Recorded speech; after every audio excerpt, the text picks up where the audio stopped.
Hello, America. I'm Tom Hand, the creator of Americana Corner, and welcome to Preserving America. Today we are spotlighting one of our Americana Corner grant recipients, the Museum of the American Revolution in historic downtown Philadelphia. And joining us is Amy Newell, its Director of Collections and Exhibitions. Amy, welcome to Americana Corner. Thank you. It's a pleasure to be here. Before we get too far into the questions, tell us a little bit about the general information of the museum. Sure. The Museum of the American Revolution opened in April of 2017.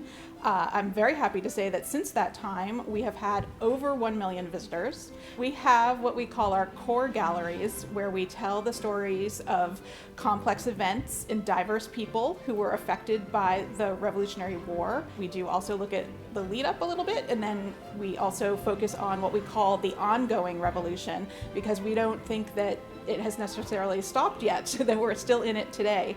So our core galleries are about 16,000 square feet. We also have a special exhibitions gallery on the first floor that's about 5,000 square feet.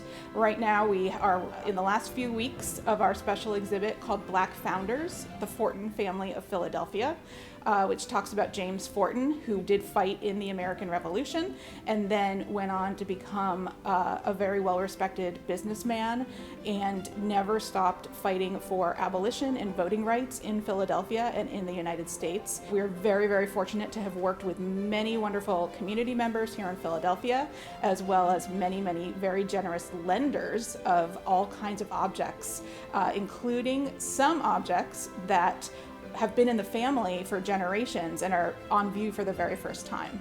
Yeah, thank you for that. I've been to the museum several times. It's one of my favorite museums to visit. It's just well done, a lot to see there. Let's talk about some of your objects. Once again, I think you have 5,000 objects or so, some incredible number. Yeah, we have about 5,000. That includes a large collection of archaeological materials that were found here on site before the building was built. There's a chamber pot, for example, that has GR for Georgius Rex, or good old King George, on it, that is in the gallery. Our collection comes from Valley Forge Historical Society, which had formed in the early 1900s. And then as we moved forward in time, the Valley Forge Historical Society became the Museum of the American Revolution, and we inherited the collection that had all kinds of interesting objects, documents, textiles, many, many muskets and pistols, the tent, also the Commander-in-Chief's standard or flag that is thought to have been the one that signified when George Washington was on the field during the war years. We have paintings. I know I'm leaving out things. Ceramics. That's great, Amy. Thank you so much for that. And let's shift gears just a little bit. And let's talk about the project that the Americana Corner Fund helped to fund. Sure, we were so excited to have this funding. We are currently working on conserving and stabilizing several items from our collection.